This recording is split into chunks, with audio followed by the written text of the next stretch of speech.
할렐루야. 네, 하나님의 형상을 따라 사는 삶, 하나님의 형상을 따라 사는 삶, 이런 제목으로 함께 은혜를 나누겠습니다. 마태복음 22장은 예수님 시대에 예루살렘에서 많은 사람들에게 논쟁이 되었던 세 가지 주제에 대하여 사람들이 찾아와서 예수님께 질문하는 내용을 담고 있습니다. 당시 논쟁이 되었던 세 가지 주제 중에 첫 번째 주제는 세금입니다. 15절부터 21절까지. 그 다음은 부활입니다. 22절부터 33절까지. 그 다음은 가장 큰 계명입니다. 34절부터 40절까지 나와 있습니다. 오늘은 그 중에서 첫 번째 논쟁의 대상이 되었던 세금에 대하여 바리새인의 제자들과 헤롯 당원들이 함께 찾아와 예수님께 질문한 내용을 우리가 함께 읽었습니다. 바리새인들과 헤롯 당원들은 세금에 대한 입장이 정반대였습니다. 바리새인들은 로마 황제에게 세금을 드리는 건 명백한 우상 숭배라고 반대를 했습니다. 동전에 새겨져 있는 로마 황제의 얼굴은 명백하게 우상을 새겨 놓은 것이고, 황제 자신이 내가 신이요, 내가 살아있는 신이라고 그렇게 주장했기에 그에게 세금을 바치는 건 명백한 우상 숭배라고 바리새인들은 생각하고 주장하고 가르쳤습니다. 반대로 헤롯은 로마 황제에 의해서 왕이 되었기 때문에 로마 황제에게 충성하는 것을 무엇보다 중요하게 여겼고, 충성의 핵심은 세금을 잘 바치는 것입니다. 그래서 헤롯 당원들은 세금을 내지 않거나 세금을 적게 내는 사람들을 색출하여 고발하여 그들에게 세금을 털어내는 일들을 가장 중요한 사역으로 생각했습니다. 그런데 이 정반대의 입장을 가지고 있는 두 그룹이 함께 예수님을 찾아왔습니다. 그리고 함께 세금에 대하여 질문합니다. 이들이 함께 왔던 이유는 바리새인 때문입니다. 바리새인들이 예수님을 함정에 빠뜨리기 위하여 이렇게 한 것입니다. 15절 말씀을 보십시오. 이에 바리새인들이 가서 어떻게 하면 예수를 말의 올무에 걸리게 할까 상의하고. 두 그룹이 함께 가서 세금에 대하여 질문하는 것은 예수님을 말의 올무에 걸리도록 하기 위해서입니다. 올무라는 말은 헬라어로 파지듀오입니다. 덫을 설치하다, 함정에 빠뜨리다, 올가미를 걸다, 얽히게 하다 등을 의미합니다. 바리새인들은 세금에 대하여 입장이 다릅니다. 헤롯 당원들도 세금에 대하여 입장이 다릅니다. 예수님은 어떻게 말씀하시든지 간에 올무에 걸릴 수밖에 없습니다. 바리새인의 제자들은 찾아와서 예수님을 한껏 높인 다음에 예수님께 이렇게 질문합니다. 17절입니다. 그러면 당신의 생각에는 어떠한지 우리에게 이르소서. 가이사에게 세금을 바치는 것이 옳으니까 옳지 아니하니까.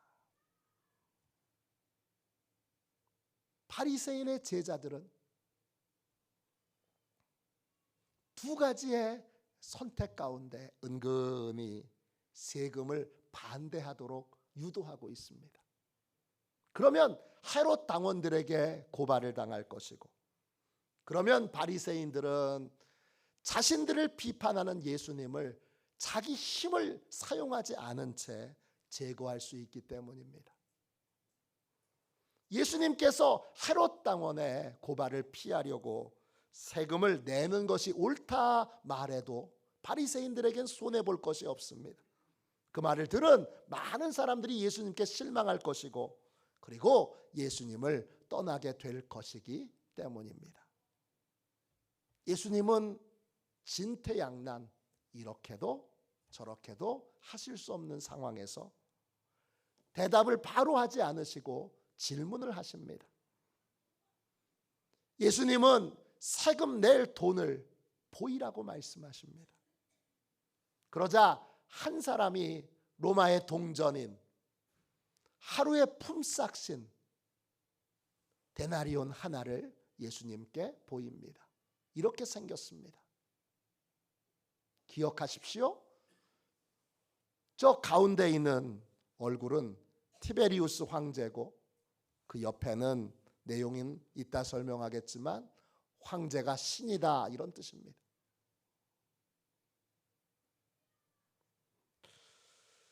이 동전을 보시고 주님이 이렇게 물으십니다. 이 형상과 이 글이 누구의 것이냐? 동전에 새겨진 얼굴은 말씀드린 것처럼 티베리우스 황제이고, 동전에 새겨진 글씨는 다음과 같습니다. 티베리우스 카이사르, 신성한 아우구스투스의 아들 아우구투스. 티베리우스 카이사르, 신성한이란 말은 신적인 신인 아우구투스의 아들 아우구투스. 즉 간단하게 말하면 로마 황제가 신이라는 겁니다. 명백하게 이 동전은 우상 숭배를 하고 있습니다. 예수님은 이 동전에 새겨진 형상과 글을 보시고는 누구의 것이냐 이렇게 물으십니다. 사람들은 로마 황제인 가이사의 것입니다, 그렇게 대답합니다. 그러자 주님이 세금에 대하여 이렇게 대답하십니다. 기가 막힌 대답입니다. 마태복음 22장 21절입니다. 가이사의 것은 가이사에게, 하나님의 것은 하나님께 바치라. 로마 황제의 형상과 글이 적혀 있는 동전은 가이사의 것입니다. 그러니까 가이사에게 바치면 됩니다. 그러면 하나님의 것은 하나님의 것은 무엇입니까? 하나님의 것은 도대체 무엇입니까?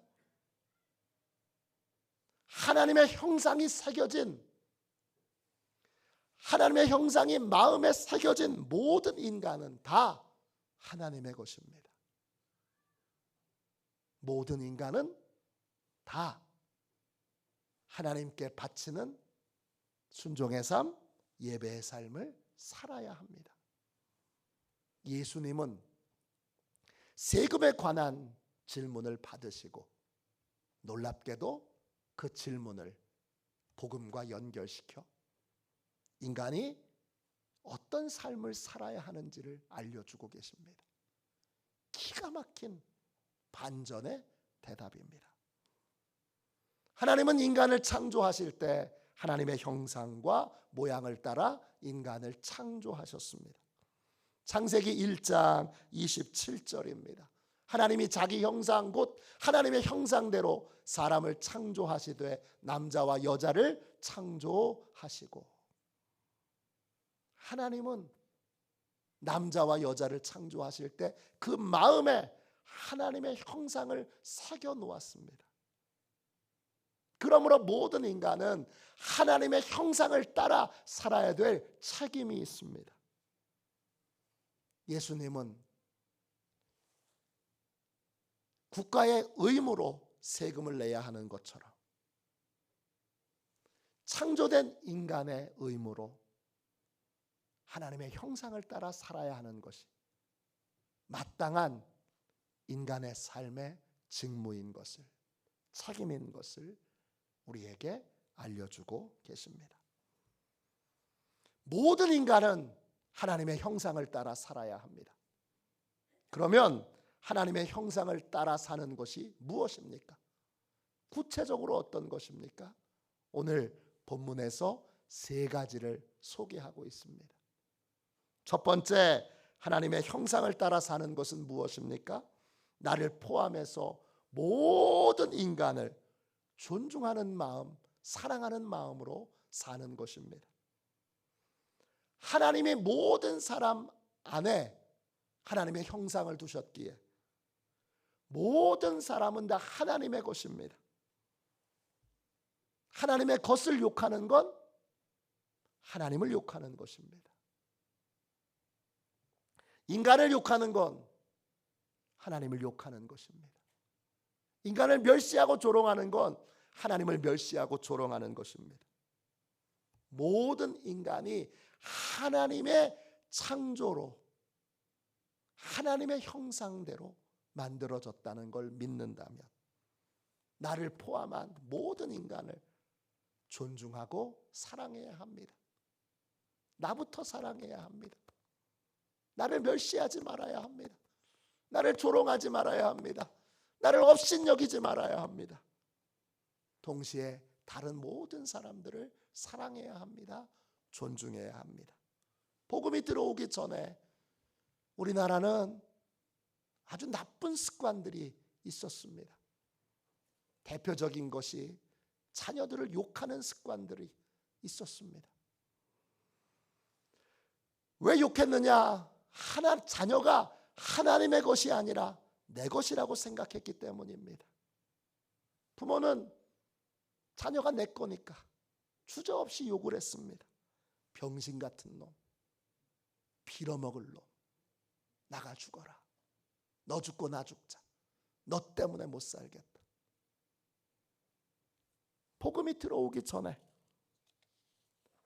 부모의 입에서 이런 말들이 주저없이 나왔습니다. 그런데 복음이 들어오고 나서 부모가 예수님을 믿고 나서 달라지게 됩니다.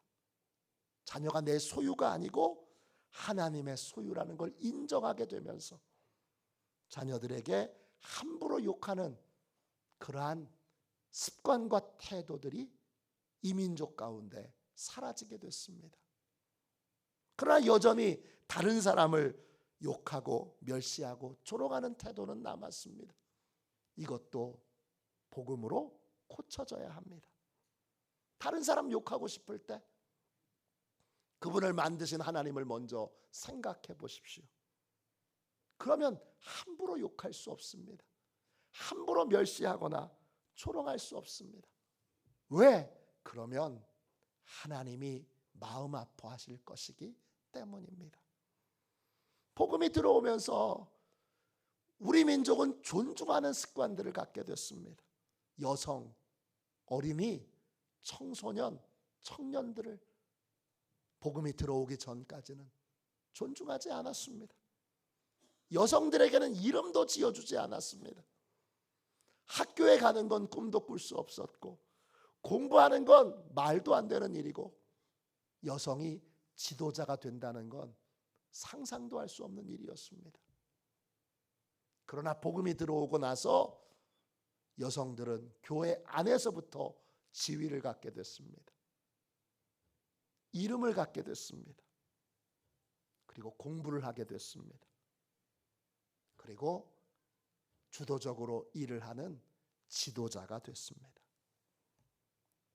어린이, 청소년, 청년들도 칭찬하고 격려하는 문화를 교회가 세상에 퍼뜨렸습니다.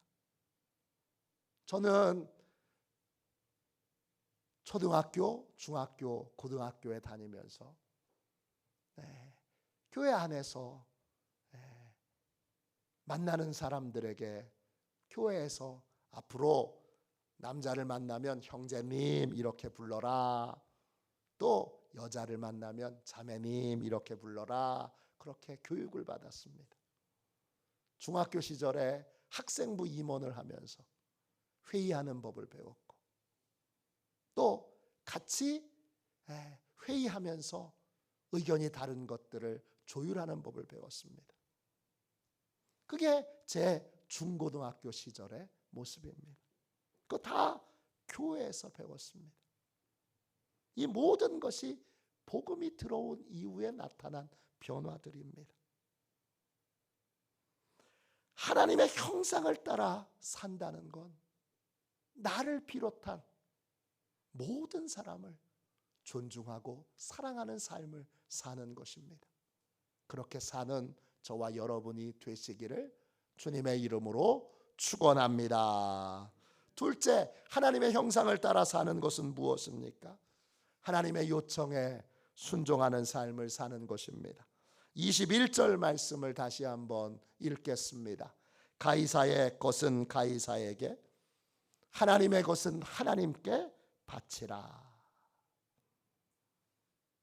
하나님의 형상이 마음에 새겨진 우리는 하나님의 것입니다. 하나님의 것은 하나님께 바쳐야 합니다.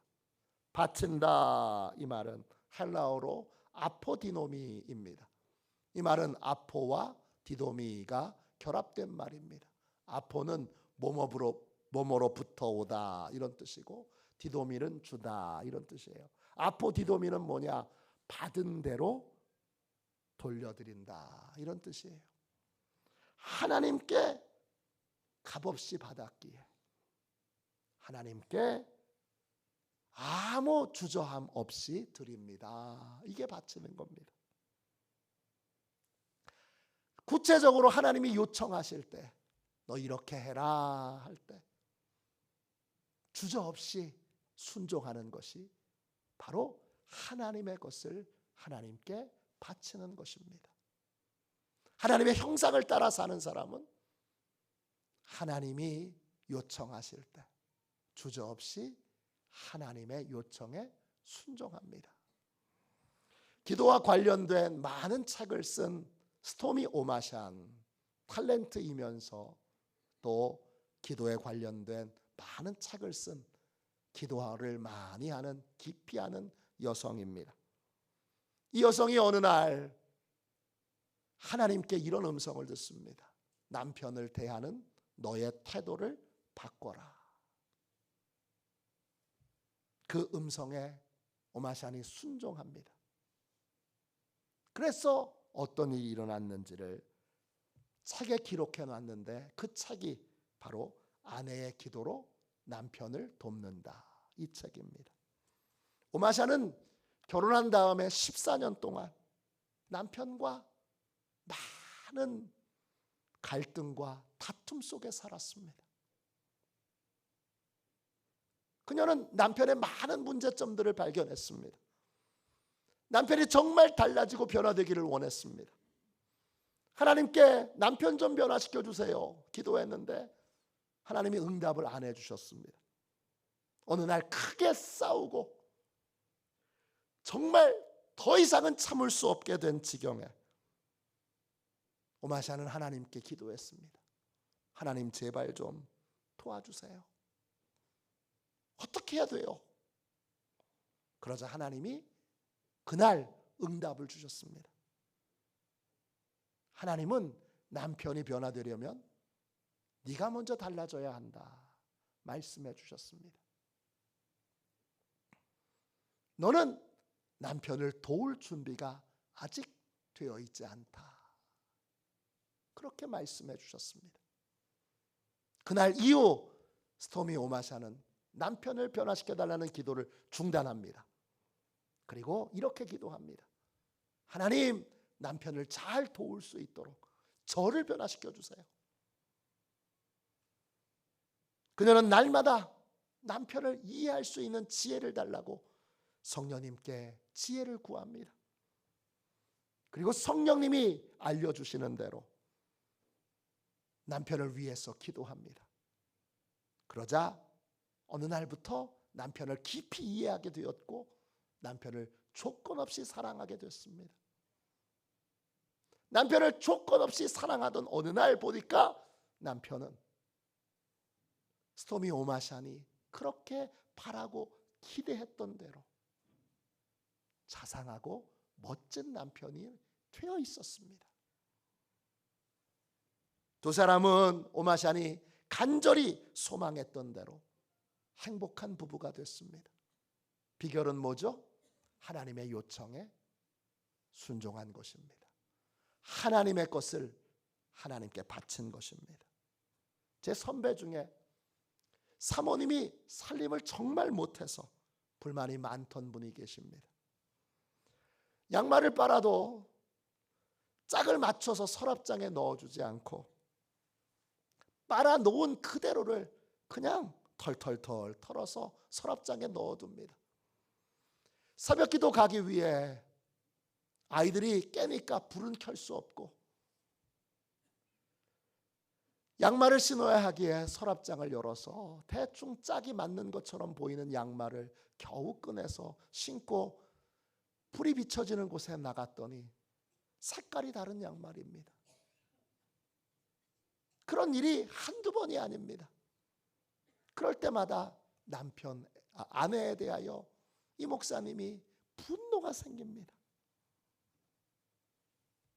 이래서는 안 되겠다 싶어서 이 문제를 놓고 하나님께 기도하기 시작합니다. 그러자 하나님이 응답해 주셨습니다. 하나님은 먼저 사모님의 장점을 보여주십니다. 이 사모님은 교회 성도들을 너무 사랑하고 잘 돌봅니다. 살림은 못하는데 사모 역할은 너무 잘하는 거예요. 그런 다음에 하나님이 이렇게 말씀해 주십니다. 양말을 꼭 아내가 개야만 하는 법은 없단다. 양말은 앞으로 네가 개면 되지 않겠니? 잘하는 사람이 하면 되잖아. 목사님은 양말을 잘 갭니다. 그날 이후 목사님은 자신을 양말 개는 선교사로 가정에 파송합니다. 그러자 아내에 대한 원망과 분노가 사라졌습니다. 아내의 장점에 대하여 더 깊이 감사하게 되었고 아내를 더 깊이 사랑하며 소중히 여기게 됐습니다. 하나님의 형상이 마음에 새겨진 우리는 하나님이 요청하실 때 그것이 해결 책임을 믿고 그것이 바로 가장 가치 있는 삶을 사는 길임을 믿고 즉시 순종해야 합니다. 하나님의 요청에 순종하는 것이 우리가 복 있는 인생을 사는 유일한 길입니다. 할렐루야. 그렇게 사시기를 축원합니다. 세 번째, 하나님의 형상을 따라 사는 것은 무엇입니까? 사람을 외모로 보지 않고 중심을 보려고 노력하는 것입니다. 하나님의 형상은 겉모습이 아닙니다. 하나님의 형상은 마음에 새겨져 있습니다. 그러니까 우리는 사람을 외모로 판단하지 말고 사람의 마음의 중심을 보려고 노력해야 합니다. 왜? 마음의 중심에 하나님의 형상이 새겨져 있기 때문입니다. 예수님은 바리새인의 제자들이 예수님을 찾아왔을 때 바리새인의 제자들이 했던 입에 발린 좋은 말들을 현혹당하지 않습니다. 16절 말씀 보세요. 마태복음 22장 16절입니다. 자기 제자들을 헤롯 당원들과 함께 예수께 보내어 말하되 선생님이여 우리가 아노니 당신은 참되시고 진리로 하나님의 도를 가르치시며 아무도 거리끼는 일이 없으시니 이는 사람을 외모로 보지 아니하심이니이다. 헤롯의 제자들이 예수님을 보고 칭찬합니다. 예수님은 참되신 분이시지요? 진리로 하나님의 도를 가르치시지요. 누구에게도 거리낌이 없는 진실한 분이시지요. 그런데 예수님은 이 극찬의 말에 속아 넘어가지 않으십니다. 예수님은 바리새인의 제자들의 중심을 보고 계십니다. 18절 보세요. 예수께서 그들의 악함을 아시고 이르시되 외식하는 자들아 어찌하여 나를 시험하느냐. 예수님은 사람의 중심을 보고 계십니다. 입술로는 칭찬하고 있지만 바리새인의 제자들은 마음에 악한 계획을 품고 있습니다. 예수님을 시험에 빠뜨리려 곤경에 처하게 만들려고 지금 예수님을 찾아온 것입니다. 중심을 보시고 사람의 칭찬에 속지 않으셨습니다. 하나님의 형상을 따라 사는 사람도 마찬가지입니다. 사람의 외모, 겉모습, 좋은 직장에 다닌대, 좋은 집이 있대, 돈이 많대. 이 겉모습에 속지 말아야 합니다. 우리는 중심을 보려고 노력해야 합니다. 배우자를 고를 때에도, 또 우리 인생의 중요한 일들을 함께 나눌 믿음의 좋은 친구를 선택하고 결정할 때도 우리는 외모가 아닌 중심을 보려고 노력해야 합니다. 모든 것은 마음의 중심에 달려있기 때문입니다. 나도 마음의 중심에 뭐가 있는지를 늘 자주 살펴봐야 합니다. 암 전문의가 가난 말기에 가난 말기라는 판정을 받고 죽게 생겼습니다. 다른 사람의 암은 열심히 치료해 줬는데 정작 10년 동안 자신은 암 검사를 한 번도 받아본 적이 없습니다. 암 전문의, 암에 대하여 많은 걸 알고 있고 많은 사람들을 고쳐주는 암 전문의도 정기적인 암 검사를 받아야 합니다. 우리 그리스도인도 마찬가지입니다. 우리 중심에 뭐가 있는지 예배 때마다 진실하게 내 마음의 중심을 하나님 앞에서 살펴봐야 합니다. 그래야 외식하지 않는 건강한 신앙생활을 할 수 있습니다. 영국 런던의 한 기자가 재미있는 장난을 쳤습니다. 사회 저명 인사 12명에게 이런 전보를 보냈습니다. 모든 것이 드러났다. 빨리 도망가라. 다음 날 기자가 사회 저명 인사인 이 12명의 집을 다 방문했습니다. 어떻게 됐을까요? 집에 있는 사람이 한 사람도 없었습니다.